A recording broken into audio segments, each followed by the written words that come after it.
Hi, Rochelle Markov with eXp Realty here.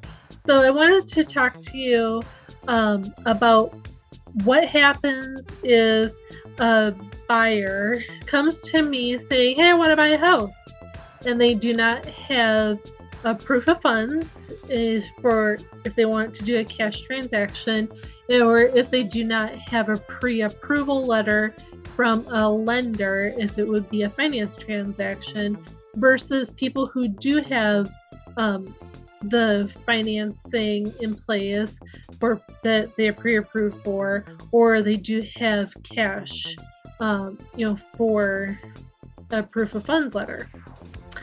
So with real estate, I do not go out and pre-buy, a bunch of houses like a, standard retail store does. But real estate is such a huge purchase, it's extremely complex, that we need to see the funds that are going to be in place first before I will take people out to look at properties.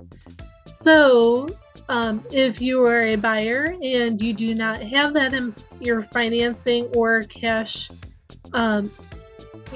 available, that is fine. Still talk to me, because there's plenty of things that we can do first. So we can talk about your goals. We can talk about your timeline. I can give you resources for lenders who would be in my area. Now, for people who are not in the area that I serve, I would be happy to refer you to another agent in your area.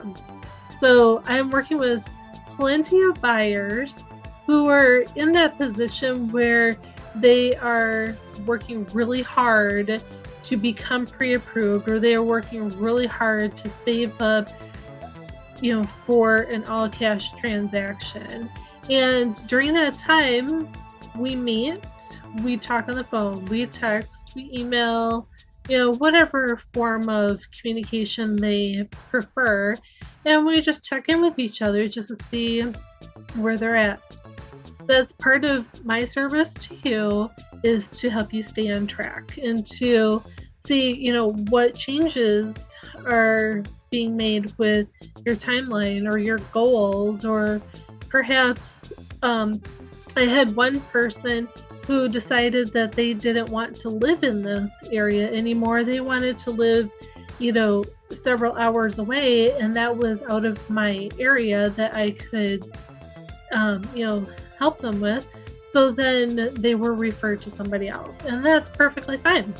So people who are able to present their proof of funds or a letter from their lender, we will still be able to meet. We'll still be able to talk about timelines and goals and all that other good stuff, but we'll still get to look at properties. So that way, when there is a property and it is time to make that offer, you will be ready to go. So I look forward to working with you from wherever it is you're starting from, and to that end point where all of those forms are signed and you're able to move to that house. And let me know how I can help you. The information is below.